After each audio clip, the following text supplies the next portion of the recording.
الحمد لله نحمده ونستعينه ونستغفره ونؤمن به ونتوكل عليه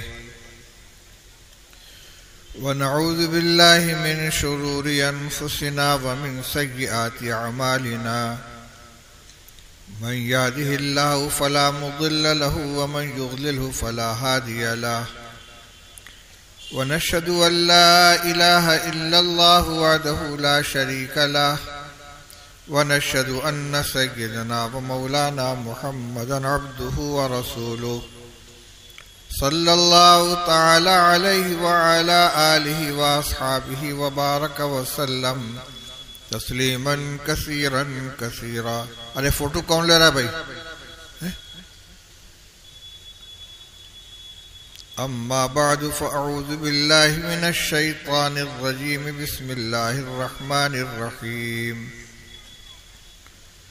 فاصبر وما صبرك الا بالله ولا تحزن عليهم ولا تك في ضيق مما يمكرون إن الله مع الذين اتقوا والذين هم محسنون.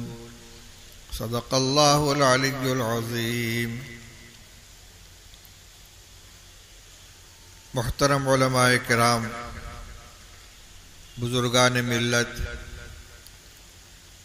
نوجوان دوستوں، عزیزوں اور بھائیوں، کل سے آپ تمام حضرات اکابر علماء اور بزرگوں کے ذریعے سیرت مقدسہ کے مختلف پہلوؤں پر بیانات سماعت فرما رہے ہیں. ہمارے اشتہار میں یہ اعلان کیا جاتا ہے کہ سیرت کانفرنس میں حالات حاضرہ کی روشنی میں علماء کرام خطاب فرمائیں گے.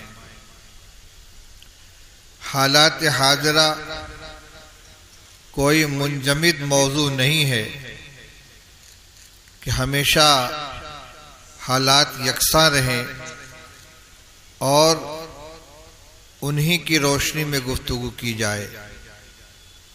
چنانچہ حالات بدلتے رہتے ہیں، موسم بدلتا ہے، کبھی گرمی ہے کبھی سردی ہے، انسان کا مزاج بدلتا ہے، کبھی صحت ہے کبھی بیماری ہے، کبھی خوشی ہے کبھی غم ہے،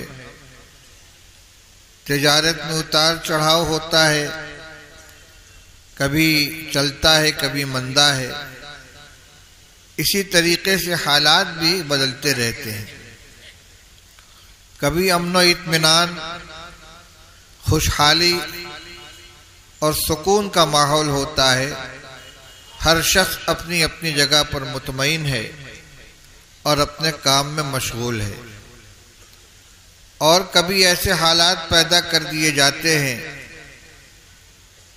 حقیقتاً پیدا ہو جاتے ہیں یا مصنوعی طور سے پیدا کر دیے جاتے ہیں کہ بستی کی بستی اور آبادی کی آبادی، بلکہ ملک کا ملک اضطراب، بے چینی، پریشانی اور گھبراہٹ کا شکار ہو جاتا ہے. بدقسمتی سے آج ہم لوگ کچھ اسی طرح کے حالات سے گزر رہے ہیں. ایک عام فضا ہے بے اطمینانی کی، پریشانی کی، اضطراب کی، بے چینی کی، خوف و ہراس کی.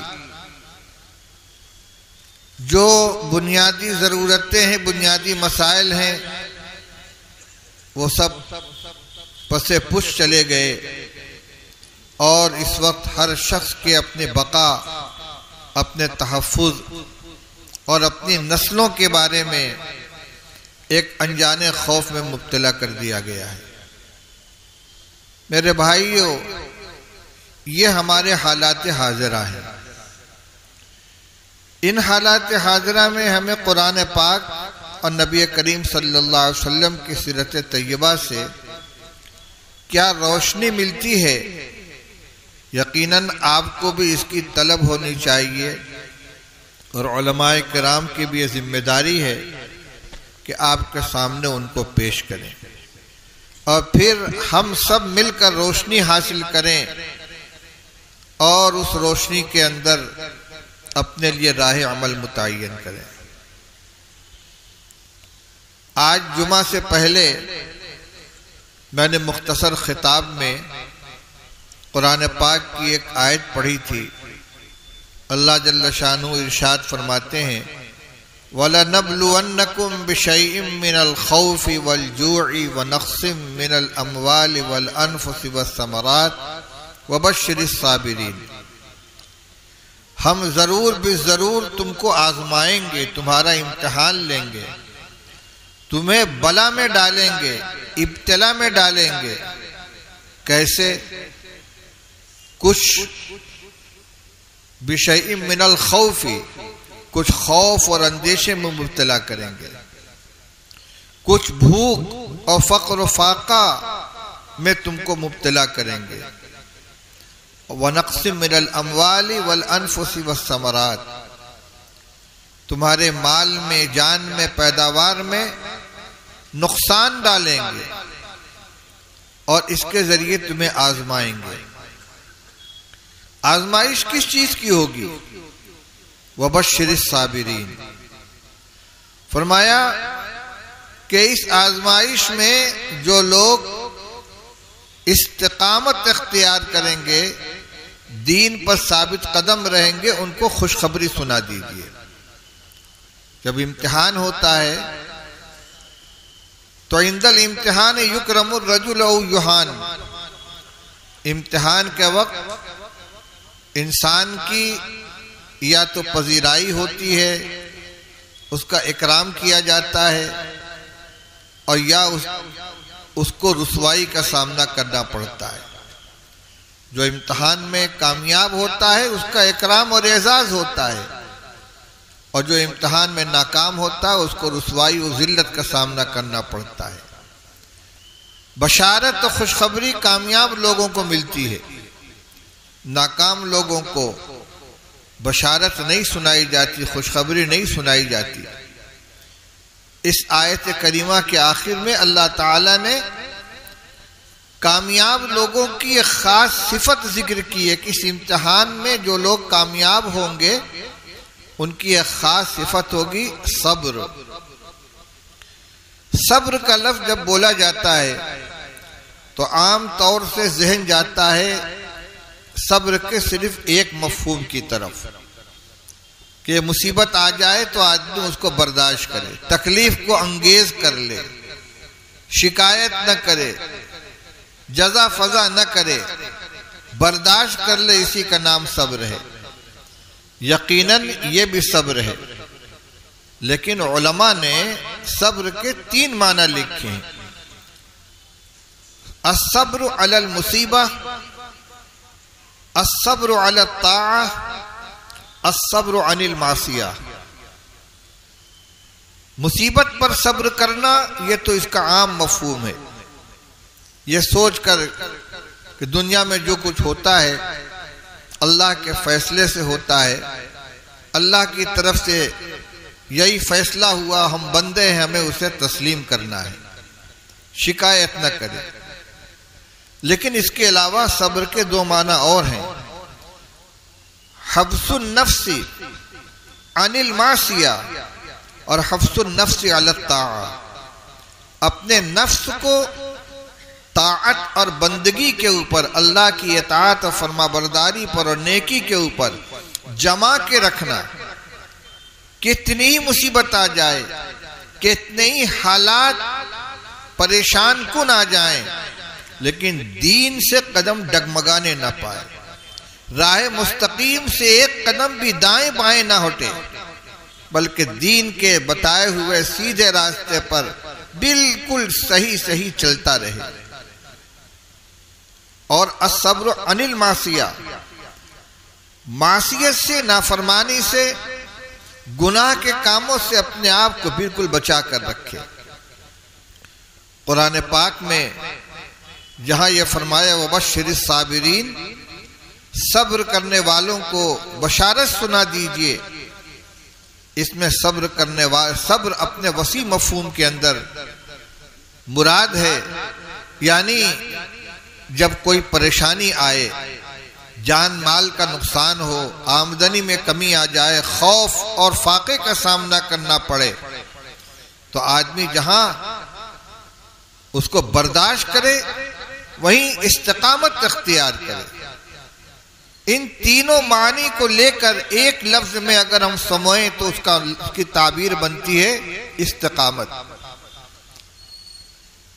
آپ نے حضرت مولانا سلمان صاحب منصور پوری دعوت برکاتہم کے تقریر میں حضرت سفیان ابن عبداللہ ثقفی رضی اللہ تعالیٰ عنہ کی ایک روایت سنی تھی، جس کی تشریح کا ان کو موقع نہیں مل پایا۔ ترجمہ آیا لیکن تفصیل نہیں ہو سکی۔ سفیان ابن عبداللہ ثقفی رضی اللہ تعالیٰ عنہ نے رسول اللہ صلی اللہ علیہ وسلم سے یہ سوال کیا کہ یا رسول اللہ، اسلام کے اندر مجھے کوئی مختصر سی ایسی بات بتا دیجئے کہ پھر مجھے کسی سے کچھ پوچھنے کی ضرورت نہ پڑے۔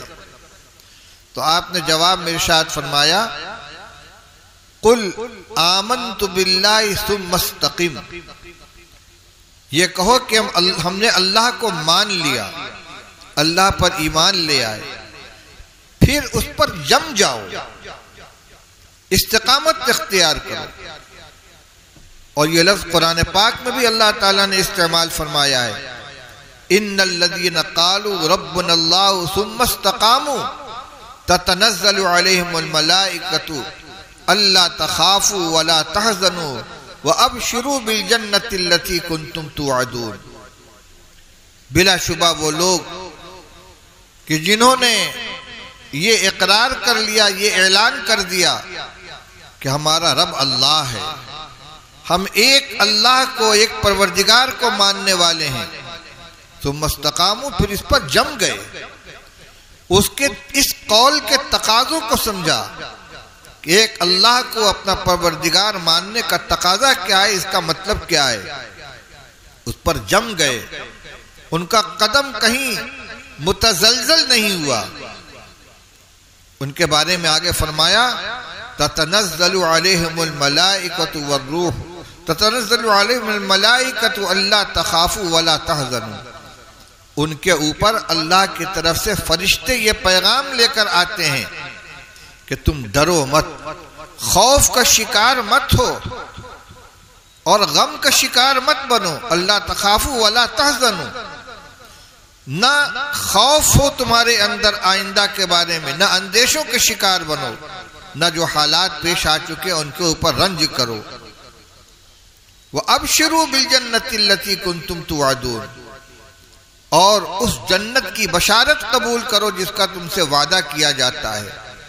تم سمجھتے ہو کہ ہم بے سہارا ہیں، ہمارا کوئی ناصر و حامی نہیں، کوئی مددگار نہیں، نحن اولیاؤکم فی الحیات الدنیا وفی الآخرہ، ہم تمہارے مددگار ہیں، ہم تمہارے دوست ہیں، تمہارے ولی ہیں، دنیا کی زندگی میں بھی اور آخرت کی زندگی میں بھی۔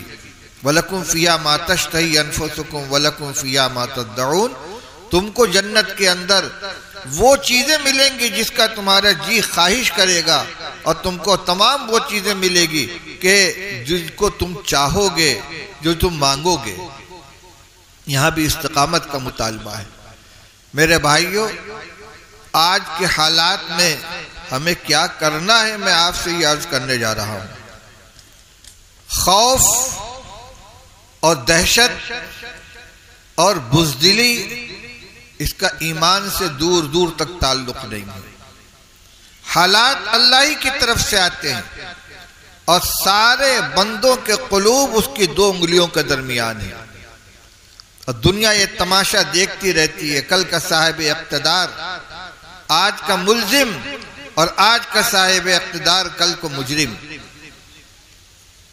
دنیا کی ہر چیز آنی جانی ہے، ہمیں حالات سے گھبرانا نہیں چاہیے۔ قرآن و حدیث نے ہمیں اس کا حل عطا فرمایا ہے۔ جو کام ہمارے کرنے کا ہے ہم اس کے اوپر نظر رکھیں، جو ہم کر سکتے ہیں وہ کیا کریں گے، دوسرے کیا کریں گے، ہم ان کو روک سکتے ہیں کہ نہیں روک سکتے، یہ بات کی بات ہے، لیکن ہمارے پاس ان پریشانیوں کا جو حل موجود ہے قرآن و حدیث کے اندر، ان کو اختیار کرنے میں آخر کیا رکاوٹ ہے؟ فرمایا اس آزمائش کے اندر کامیاب وہ لوگ ہوں گے کہ جو دین کے اوپر قائم ہوں۔ اللہ تعالیٰ نے فرمایا ان اللہ مع الذین اتقوا والذین هم محسنون۔ اس آیت کا بھی ترجمہ سن لیجئے جو میں نے ابھی خطبے کے پاس بعد پڑھی ہے، 14ویں پارے کی آخری آیت، سورہ نحل کی آخری آیت۔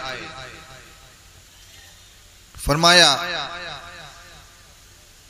وَاصْبِرْ وَمَا صَبْرُكَ إِلَّا بِاللَّهِ وَلَا تَحْزَنْ عَلَيْهِمْ وَلَا تَكُ فِي ضَيْقٍ مِّمَّا يَمْكُرُونَ۔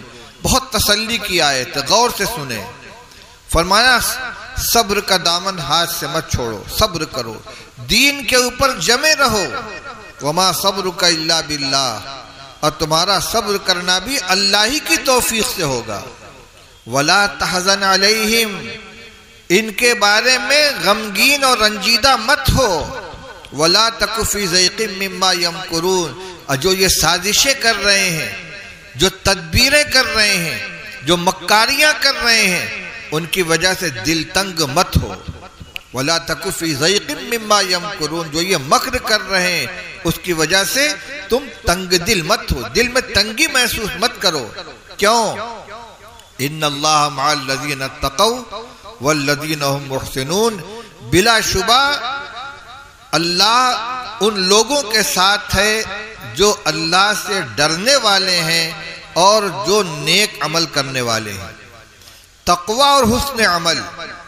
ان اللہ مع الذین اتقوا والذین هم محسنون، اللہ کی مدد ان لوگوں کے ساتھ ہوگی کہ جو تقوی اختیار کریں، اللہ کی نافرمانی سے اپنے آپ کو بچائیں اور جو نیک عمل کریں۔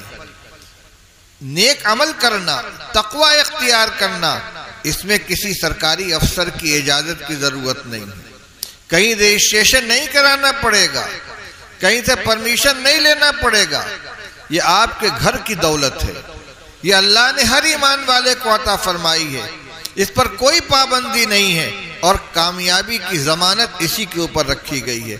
اور کامیابی کیا ہے؟ ذرا غور کیجئے، لفظ کیا فرمایا؟ ان اللہ مع الذین اتقوا، اللہ ان لوگوں کے ساتھ ہے۔ اس لفظ میں کتنی طاقت ہے، کتنا پاور ہے۔ دو واقعے سناتا ہوں میں آپ کو، دو انبیاء علیہ السلام کے واقعات، کہ حالات کیا ہیں اور اس معیت کے یقین نے کتنی طاقت عطا فرمائی ہے۔ حضرت موسیٰ علیہ نبینا علیہ السلام کا زمانہ یاد کیجئے، ایک طرف فرعون اپنی حکومت، اپنے جلال و جبروت کے ساتھ، اپنی تمام تر ظالمانہ قوت کے ساتھ بنی اسرائیل کو غلام بنائے ہوئے ہے، اور اللہ کے حکم سے جب موسیٰ علیہ السلام بنی اسرائیل کو لے کر بحر قلزم کے پار جانے کے لیے ساحل سمندر پر پہنچے ہیں، تو آگے ٹھاٹھے مارتا ہوا سمندر، اب پیچھے فرعون کا لشکر، بیچ میں بنی اسرائیل نے کہا اِنَّا لَمُدْرَكُونَ، ارے ہم تو پھنس گئے، پکڑے جائیں گے، آگے جاتے ہیں تو ڈوبتے ہیں، پیچھے جاتے ہیں تو مارے جاتے ہیں۔ اس موقع پر حضرت موسیٰ علیہ السلام نے کیا فرماتا؟ کلا ان معی ربی سیہدین، ہرگز نہیں، پریشان مت ہو، میرے ساتھ میرا رب ہے، وہ عن قریب راستہ دکھلائے گا۔ چنانچہ راستہ ملا، کیا ہوا؟ حکم ہوا کہ اپنا عصا دریا کے اوپر ماریے۔ موسیٰ علیہ السلام نے 12 دفعہ ڈنڈا مارا ہے، اب 12 راستے پیدا ہو گئے، اب بنی اسرائیل کے 12 قبیلے عافیت کے ساتھ ان راستوں سے گزر کر دریا کے اس پار اتر گئے۔ اب پیچھے سے فرعون اپنے لشکر کے ساتھ جو اس راستے پر داخل ہوا ہے، پورا لشکر جب دریا کے بیچ جب پہنچا ہے تو وہ راستہ ختم کر دیا گیا اور دونوں طرف کے پانی مل گیا، وہ غرقاب ہو گیا۔ یہ ہے اللہ کی معیت۔ اللہ نے جب موسیٰ علیہ السلام نے فرمایا میرے ساتھ میرا رب ہے، صورتحال وہی ان کے بھی سامنے تھی. فرعون پیچھے تھا، لشکر پیچھے تھا، آگے دریا ہے، لیکن موسیٰ علیہ السلام پیغمبر ہیں. ان کے دل میں جو یقین بیٹھا ہوا تھا کہ اللہ کی مدد میرے ساتھ ہے، ان کے اوپر کوئی گھبراہٹ نہیں تھی. ایک واقعہ یہ دیکھیے، دوسری ہجرت کا موقع یاد کیجیے. رسول اللہ صلی اللہ تعالی علیہ وسلم اپنے رفیق غار حضرت صدیق اکبر رضی اللہ تعالی عنہ اور ان کے غلام عامر ابن فہیرہ کے ساتھ مکہ مکرمہ سے مدینہ طیبہ ہجرت فرما رہے ہیں.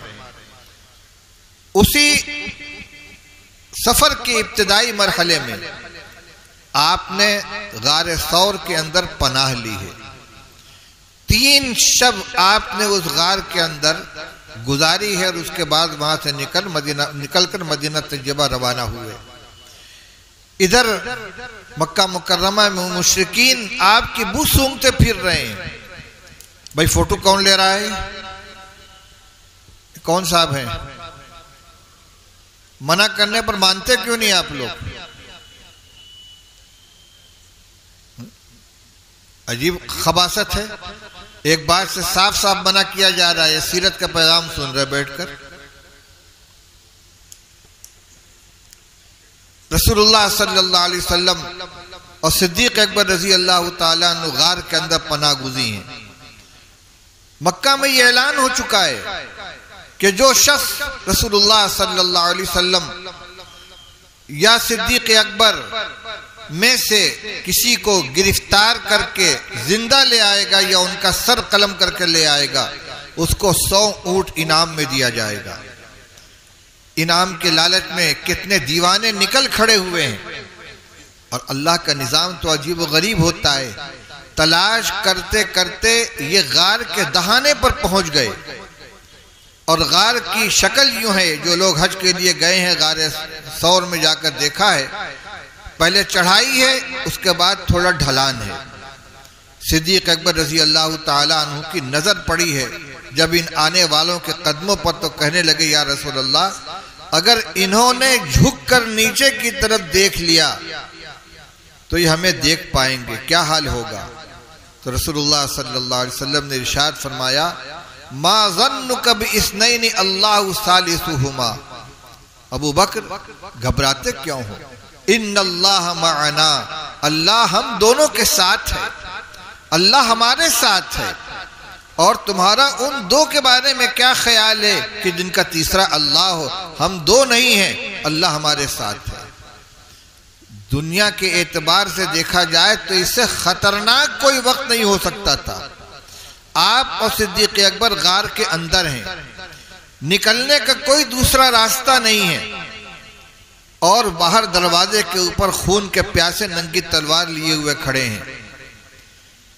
کوئی تدبیر جان بچانے کے بظاہر نہیں ہے، لیکن یہ یقین کہ اللہ ہمارے ساتھ ہے، اس نے دل کے اندر ایسی قوت پیدا کر دیا. فرماتے لا تحزن، قرآن نے نقل کیا ہے کہ رسول اللہ صلی اللہ علیہ وسلم نے اس موقع پر ثانی اثنین اذ ہما فی الغار اذ یقول لصاحبہ لا تحزن ان اللہ معنا، 2 میں کے دوسرے جب ان سے ان کے ساتھی کہہ رہے تھے کہ گھبراؤ مت، غم مت کرو، اللہ بلا شبہ اللہ ہمارے ساتھ ہے.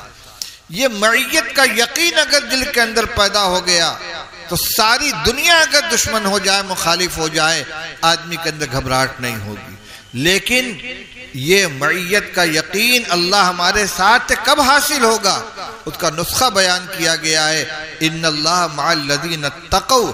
نہ کسی نام کی بنیاد پر حاصل ہوگا، نہ کسی ٹائٹل کی بنیاد پر حاصل ہوگا، نہ کسی قومیت کی بنیاد پر حاصل ہوگا، نہ مردم شماری کے رجسٹر میں ہمارے اور آپ کے نام کی بنیاد پر حاصل ہوگا.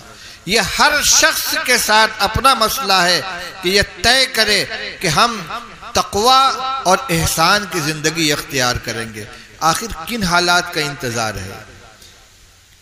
سیلاب دروازے تک پہنچ چکا ہے اور ہم بند باندھنے کے لیے تیار نہیں، مطمئن بیٹھے ہوئے ہیں. میرے بھائی اور بزرگوں، میں نے آج کے اس اجلاس کے لیے اپنے لیے یہی مضمون منتخب کیا تھا کہ میں اپنے بھائیوں کو جھنجھوڑوں کہ آخر ہماری بے فکری کب جائے گی. اتنے حالات بظاہر مایوس کن ہونے کے باوجود لوگوں کی زندگی میں کوئی تبدیلی نہیں ہے. مسجدیں اسی طرح خالی پڑی ہوئی ہیں. ہمارے نوجوان موبائل میں انٹرنیٹ میں اسی طریقے سے مست ہیں. ان کی بے فکری میں کوئی کمی نہیں آ رہی ہے. فواحش و منکرات جتنے ہمارے یہاں رائج تھے اس میں کوئی کمی نہیں آ رہی ہے. کسی گھر کے بڑے کو فکر نہیں ہے کہ ہمارے گھر کے اندر کتنے نمازی ہیں کتنے بے نمازی ہیں. گھر میں قرآن پاک کی تلاوت کا کوئی معمول نہیں ہے. نگاہوں کی بے احتیاطی بد نظری، زبان کی بے احتیاطی غیبت اور جھوٹ اور چغلی اور بے ایمانیاں، تجارتی لین دین کے اندر بے ایمانیاں، کمزوروں کو دبانا اور ستانا، دوسروں کے حق تلفی، میراث کا دبانا، یعنی جتنے قسم کے گناہ ہمارے معاشرے کے اندر رائج تھے اور رائج ہیں ان میں کوئی کمی نہیں آ رہی. تقوی آخر کسی چڑیا کا نام تو نہیں ہے. تقوی کسے کہتے ہیں؟ حضرت عمر بن الخطاب رضی اللہ تعالی عنہ نے حضرت ابی بن کعب رضی اللہ تعالی عنہ سے پوچھا تھا کہ ابی تقوی کسے کہتے ہیں؟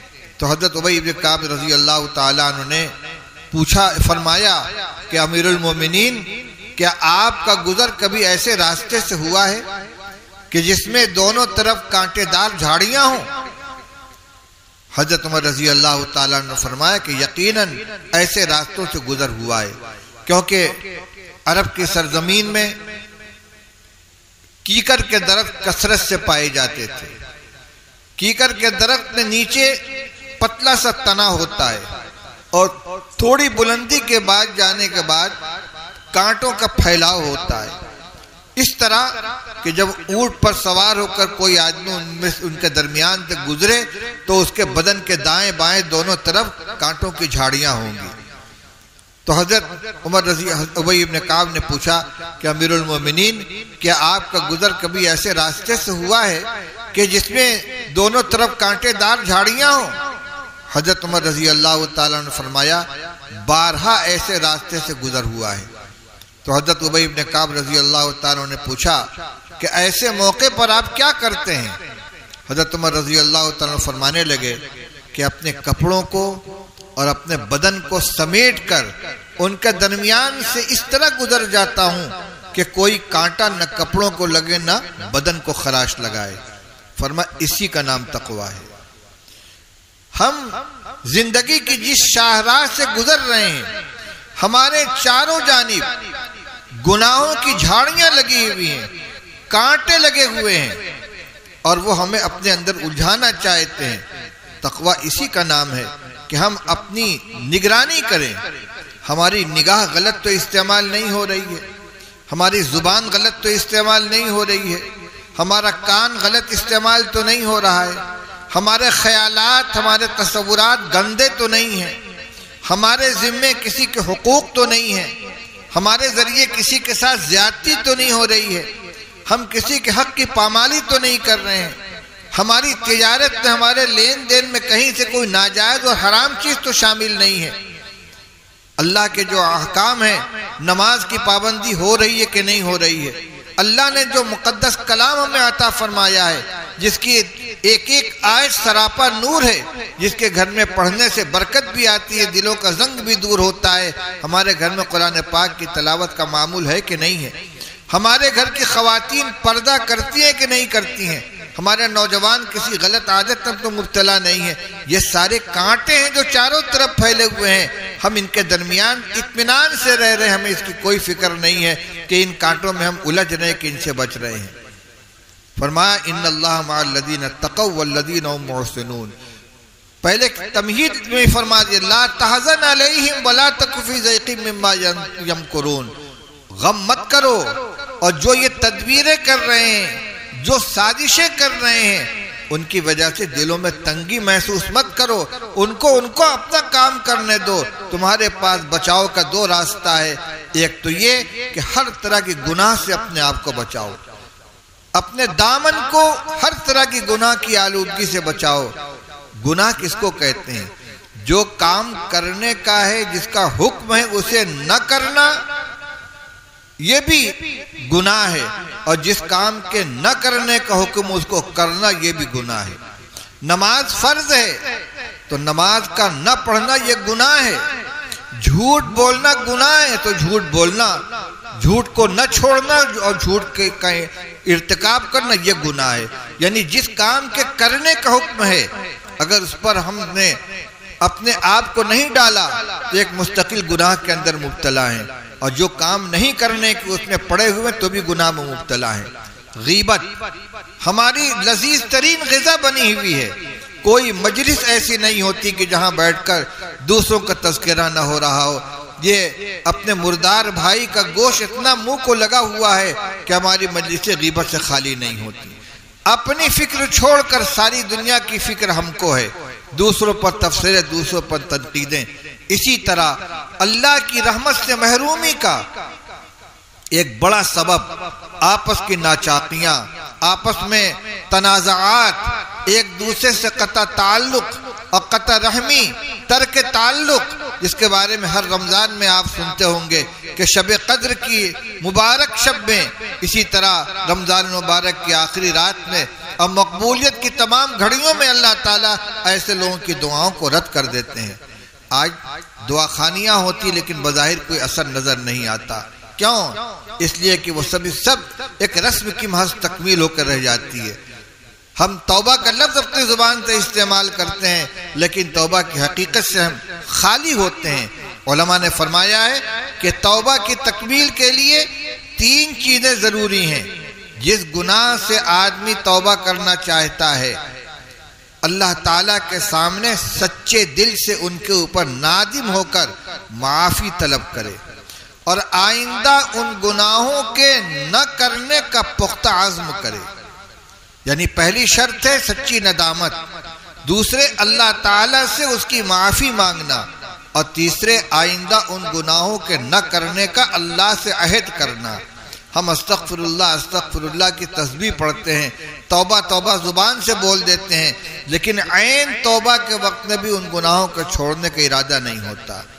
میرے بھائیوں، یہ یقین رکھیے حالات کو کوئی دنیا کی طاقت نہیں بدل سکتی، ہمیں اور آپ کو خود بدلنا ہے۔ اگر خود فیصلہ کریں گے تو حالات بدلیں گے، اور اگر خود فیصلہ نہیں کریں گے، اپنے کو بدلنا نہیں چاہیں گے تو حالات نہیں بدلنے والے ہیں۔ ان اللہ لا یغیر ما بقوم حتی یغیروا ما بانفسہم، اللہ تعالیٰ کسی قوم کے حالات کو بدلتا نہیں ہے جب تک کہ وہ خود اپنے آپ کو نہ بدل لیں۔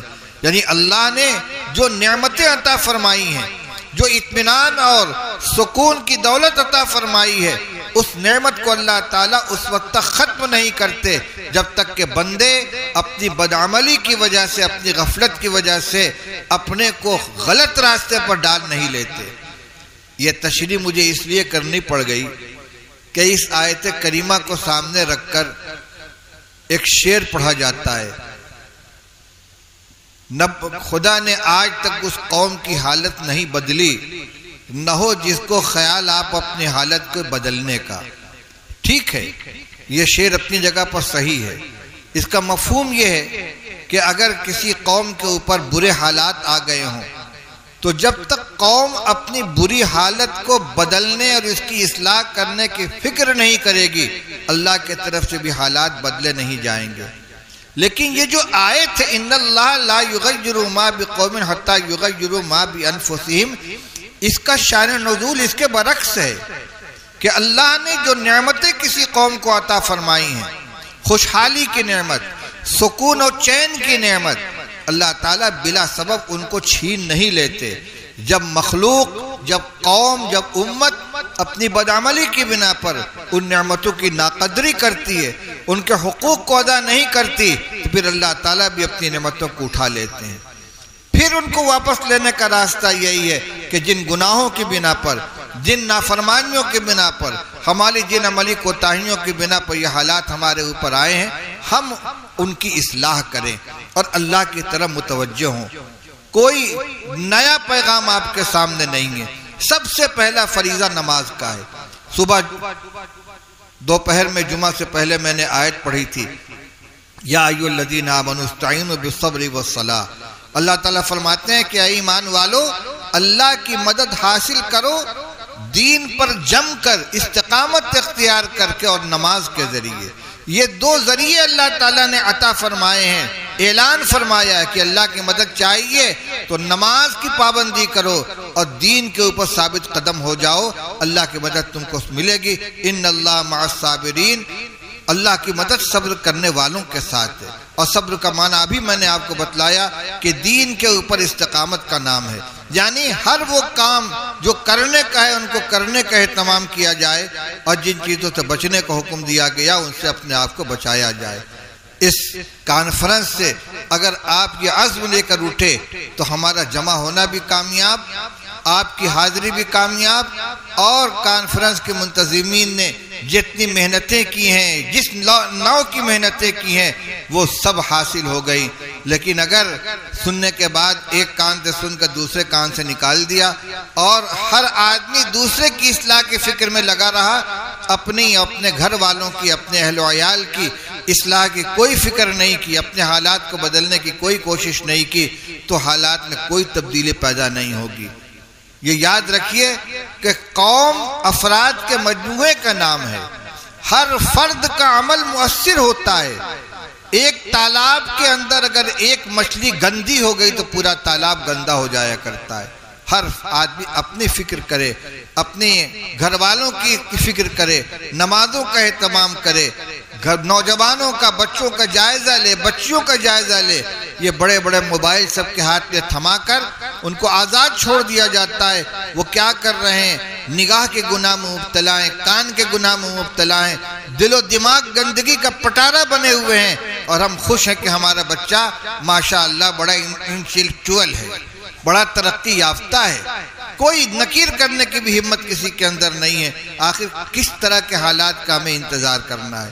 یہ سب اپنی جگہ پر ہے, لیکن اس کا یہ مطلب ہرگز نہیں ہے کہ انتظامی طور پر اپنے تحفظ کے لیے جن اقدامات کی ضرورت ہے ان سے ہم غفلت کریں.